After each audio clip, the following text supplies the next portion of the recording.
Welcome back to Sunrise Daily. Well, how do we move on, hitting the ground running, meeting the expectation of Nigerians?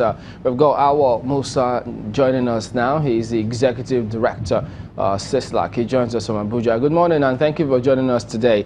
Well, good morning, Shambali. Yeah, in context of all that is going on, first and foremost, the perspective of peace building and reaching out to the others. What would your suggestions be moving forward? Well, I think we have a good opportunity now to ensure that the president, actually do everything possible to ensure the unity, of Nigeria. We need to do everything possible to ensure that all parts of the country, everyone feels, like really being involved and being carried along. The president-elect now, President Muhammad Buhari, is no longer, just for one political party. He is the president of Nigeria and the president of Nigerians, and therefore everything must be done to ensure that no Nigerian feels marginalized or feels not involved. I think in my opinion, the president must take these necessary steps to assure Nigerians, like I think he did in his acceptance speech. I think we need to put it in practice. The president has to put it in practice so that every Nigerian will be proud to be a Nigerian and will be more patriotic and more committed to Nigeria. Any attempt to exclude anybody from this tenure, I think it will not be good. It will continue to create this harmony and this unity. And I believe that he meant his word. He commits himself. Nobody forces him to say that he should make that statement. So I think we would give him the benefit of doubt and continue to monitor and ensure that in terms of political opportunity, in terms of economic activities, in terms of social inclusion, the government ensure that everyone is actually involved and invited to contribute his or her quota in the development of this nation, because Nigeria, we need every hand to be put in place to ensure that we make necessary progress. Let me see if we could take it one after the other, starting with the political opportunity which you spoke about. In the president's speech, I think the second to the last paragraph, where he says that they've laid the foundation and we're committed to seeing matters to the end. We will strive to strengthen our unity and inclusiveness so that no section or group will feel left behind or left out. What would you like to see in terms of political inclusion in this context? Well, in this context, what I want to say is to see, some of the lapses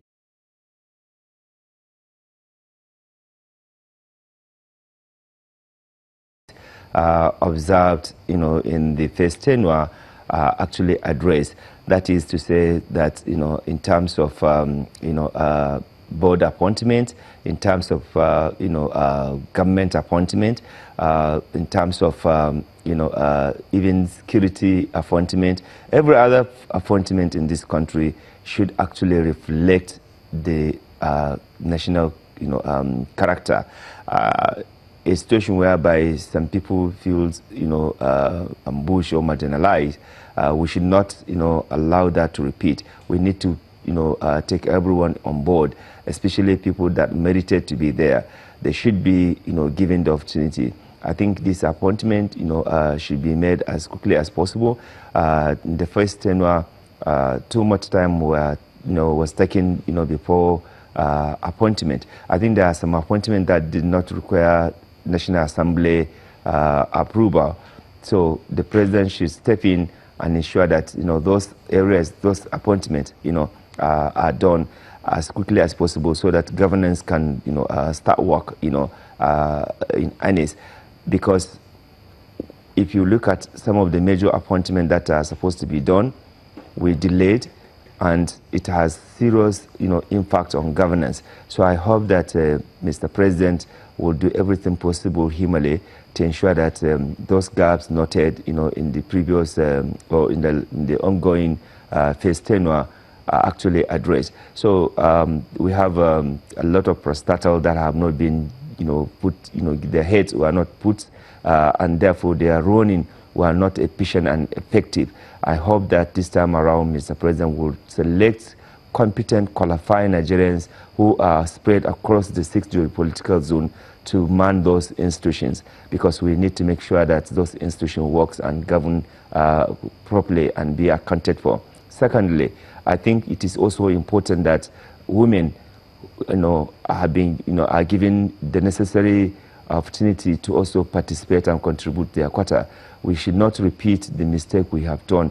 In the first tenure, women, have not been given, enough space.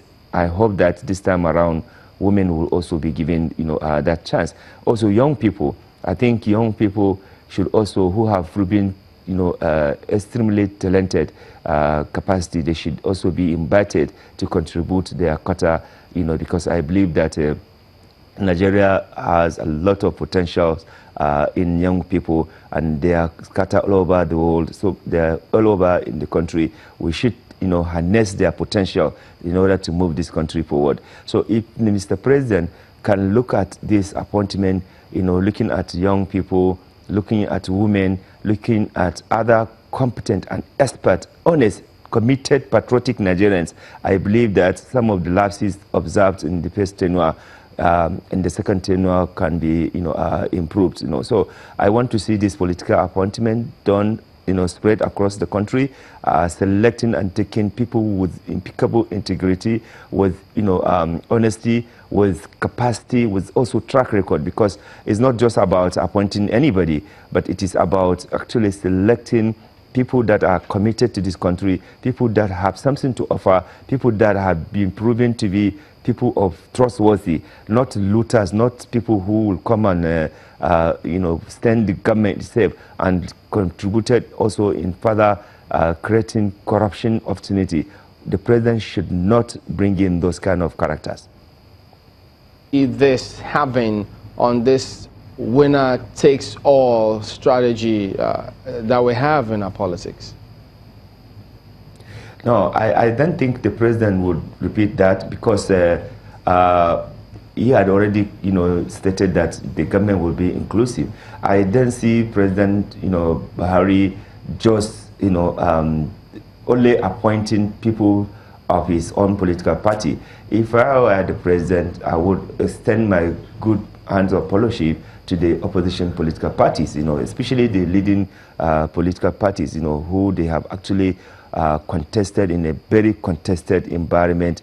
I think, the government should do everything possible to invite them to also be part of, because they are Nigerians and they are also having a lot of good ideas that if you put them together, we can actually move forward. I think the president should actually extend his, good hands of fellowship to other, political parties, opposition parties, in order to ensure that we get the best. This time around, I think Nigeria and the whole world is watching. They want to see that we really move forward. We have so many issues that, we need to address. Look at issues, the issues around security, issue of fiscal regime, issues of even anti-corruption, issues of also, creating, space or allowing the civic space for civil society and media to contribute positively to the development of this country. It is only through this inclusiveness that you can bring in this, caliber of people to actually help in governance. Governance is not about only your party or where you come from. I think it is about, inclusiveness of people with, capacity, with the ability, with also patriotism to be able to put the country first forward, not people who would just come and help their pocket. I think if the president do that, I believe that, whatever other concern that people have had about the election or about the first tenure, I think, that will really be addressed. So I will urge Mr. President, as quickly as possible, not waste time, to put in place, policy reforms, that will restore and assure Nigerians' prosperity, because we have so many areas that we believe that we have gaps that we need to urgently address. In the area of the fiscal regime, we need to make sure that, the key important economic sector, which is oil and gas, we need to move on to ensure that the petroleum industry regime, or bill that has been lingering in the National Assembly is given the necessary attention. Because if we don't really work in that, area to ensure that, we address the corruption, the inefficiency, the lack of productivity in that sector, we will have, problem. Again, we need to also make sure that, the tax, justice administration is also, addressed, so that, the informal sector can also, be properly, assured of tax justice. We also need to ensure that, in the area of the security, we need to also have an urgent, reform to address our security architecture to respond to these problems of kidnapping, issues of criminality, issue of insurgency, and all other criminality that are attached, especially the headless farmers problem that has been lingering. I think this is an opportunity for the president to set up a competent team to rebuild our security architecture. Also, again, I think it is important in the area of executive, legislature and judiciary. It is important that the executive also do everything possible to ensure harmony, to ensure functionality of both arm of government. I think the feeling that some people have right now is the working relationship between the executive and legislature as well as the judiciary is not good. This is an opportunity for us to come back and see what went wrong and what can we do to ensure that we correct those anomalies and guarantee the autonomy of each of the arm of government. Because under our constitution, each arm of government, the judiciary, the executive, the legislature, they all supposed to be autonomy and they're supposed to be working. Okay. So the cordial relationship needs to be improved. Okay. And I think also very important, we need to let me take you up on this, Mr.